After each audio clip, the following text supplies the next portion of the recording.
हाँ जी, अस्सलाम वालेकुम। कैसे हैं आप सब? उम्मीद है आप सब खैरियत से होंगे। तो आज हम एसिड बेस इंडिकेटर्स की ऑस्टवर्ल्ड थ्योरी को समझने की कोशिश करेंगे।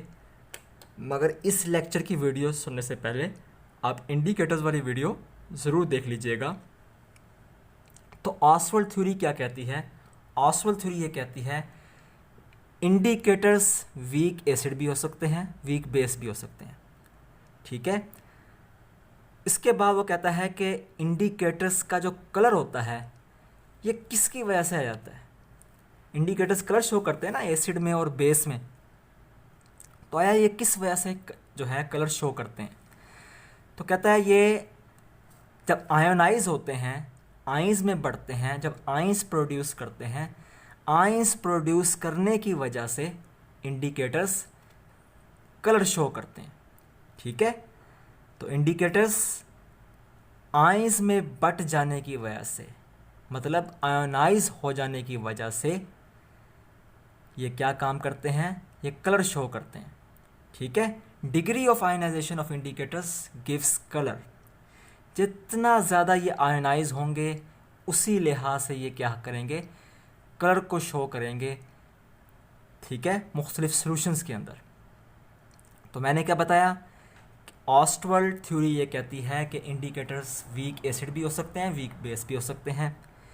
इंडिकेटर्स का कलर किस वजह से आता है? इंडिकेटर्स का कलर इनके आयन में बढ़ जाने की वजह से आता है, जो कि ये आयंस प्रोड्यूस करते हैं एक्वस सोल्यूशन में। ठीक है। और जितनी ज़्यादा आयोनाइजेशन होगी उतना ही ज़्यादा इनके अंदर कलर प्रोड्यूस करने की सलाहियत ज़्यादा होगी। फिर जनाब अली हम ये देखेंगे कि देखें हमारे पास एसिड बेस इंडिकेटर में दो किस्म के इंडिकेटर आ जाते हैं। एक आता है फिनाफ्थलीन, दूसरा आता है मिथाइल ऑरेंज। फिनाफ्थलीन वीक एसिड होता है, ठीक है, और मिथाइल ऑरेंज वीक बेस है। ठीक है। तो सबसे पहले हम देखते हैं कि फिनाफ्थलीन कैसे एक्ट करता है। ये देखें, फिनाफ्थलीन के लिए उसने लिखा हुआ है HPH। ये जब एक्वस सोल्यूशन में आयोनाइज होगा तो ये दो आइंस में बढ़ जाएगा, H+ और PH- में। ठीक है। अब हमने इसका एक केस स्टडी करना है कि अगर मैं फिनाफ्थलीन को एसिड सोल्यूशन में डाल दूं, अगर मैं फिनाफ्थलीन को एसिड सोल्यूशन में डाल दूं तो क्या होगा? देखें, एसिड के पास भी H+ होता है, फिनाफ्थलीन के पास भी H+ है। ठीक है। तो देखें, एसिड के पास भी H+ है और फिनाफ्थलीन के पास भी H+ है। Due to common ion effect dissociation का प्रोसेस रुक जाएगा, आयनाइजेशन का प्रोसेस रुक जाएगा। तो मैंने क्या कहा? एसिड के पास भी H, फिनाफ्थलीन के पास भी H, दोनों के पास कॉमन आयन है। कॉमन आयन होने की वजह से डिसोसिएशन का प्रोसेस, आयनाइजेशन का प्रोसेस सुप्रेस हो जाएगा, रुक जाएगा। और अगर मैं फिनाफ्थलीन को अल्कली सोल्यूशन में डाल दूं, अल्कली के बारे में मैंने बताया था ये वाटर सोलुबल बेस होते हैं। ठीक है। तो देखें, अल्कली के पास या बेस के पास क्या होता है? OH होता है, और फिनाफ्थलीन के पास क्या है? H+ है। ठीक है। तो ये H+ अल्कली के OH+ के साथ मिल जाएगा, फिनाफ्थलीन का H+ और अल्कली का OH। ठीक है। आपस में मिलकर क्या बनाएंगे? वाटर बनाएंगे और रिएक्शन फॉरवर्ड डायरेक्शन में प्रोसीड होगा। ठीक है। तो हमने ये देखा कि फिनाफ्थलीन कैसे एक्ट करता है एसिड में और बेस में। जब फिनाफ्थलीन को हम एसिड सोल्यूशन में डालते हैं तो क्या होता है? आयनाइजेशन का प्रोसेस रुक जाता है। और जब हम फिनाफ्थलीन को अल्कली सोल्यूशन में डालते हैं, किस सोल्यूशन में? अल्कली सोल्यूशन में डालते हैं, तो अल्कली सोल्यूशन का OH फिनाफ्थलीन के H के साथ मिलकर वाटर बनाता है, रिएक्शन फॉरवर्ड डायरेक्शन में प्रोसीड होता है। ठीक है।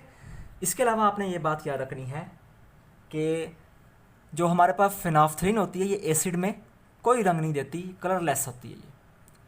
जब फिनाफ्थलीन इंडिकेटर को आप एसिड सोल्यूशन में डालोगे ये कोई कलर नहीं देगी, लेकिन जब आप अल्कली सोल्यूशन में डालोगे तो ये कौन सा कलर देगी? ये हमें जो है पिंक कलर या फिर हल्का सा रेडिश कलर हमें जो है ये शो करेगी। ठीक है, फिर हम आते हैं action of methyl orange. Methyl orange के बारे में मैंने बताया आपको, ये वीक बेस है। इसका देखें, उसने एक शॉर्ट फार्मूला आपको बताया हुआ है, वैसे तो इनके फार्मूले बड़े कम्प्लेक्स होते हैं। ठीक है, आगे जाके हम स्टडी भी करेंगे।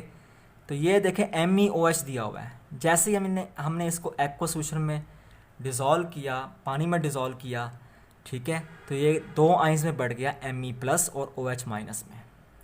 अगर मैं मिथाइल ऑरेंज को अल्कली सोल्यूशन में डालूँगा, अगर मैं मिथाइल ऑरेंज को अल्कली सोल्यूशन में डालूंगा, तो मैंने आपको पहले बताया कि अल्कली के पास क्या होता है, OH होता है। देखें मिथाइल ऑरेंज के पास भी क्या है, OH है। ठीक है, अल्कली के पास भी OH और मिथाइल ऑरेंज के पास भी OH। Due to common ion, ठीक है, due to common ion effect dissociation का प्रोसेस रुक जाएगा, सुप्रेस हो जाएगा, आयनाइजेशन का प्रोसेस क्या हो जाएगा, रुक जाएगा।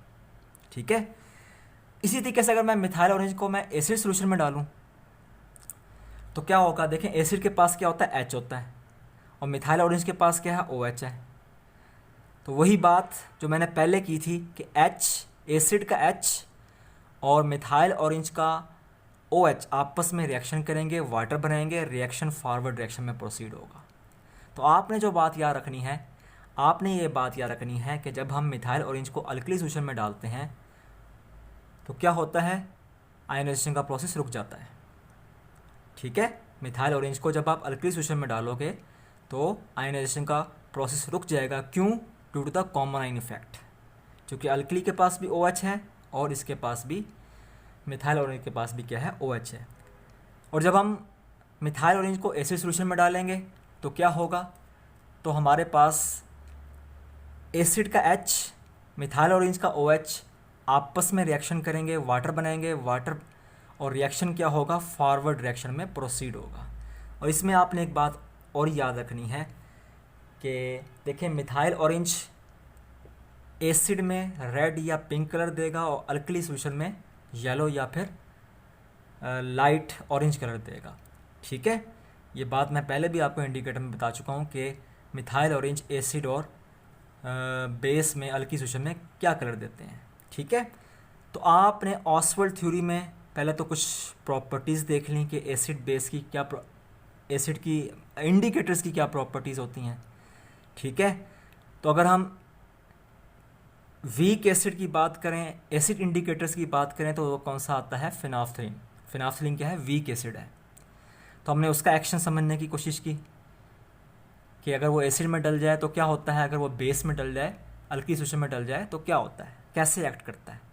इसी तरीके से देखें, अगर मैं बेस इंडिकेटर की बात करूं, मतलब मिथाइल ऑरेंज की, मिथाइल ऑरेंज क्या है, वीक बेस है, तो हमने इसका एक्शन भी समझने की कोशिश की कि अगर हम इसको अल्कली सोल्यूशन में डालेंगे तो ये कैसे एक्ट करेगा, और अगर हम इसको एसिड सोल्यूशन में डालेंगे तो ये कैसे एक्ट करेगा। तो आई थिंक आपको ऑसवाल्ड थ्योरी का कंसेप्ट समझ आ चुका होगा। तो बहुत बहुत शुक्रिया आपका।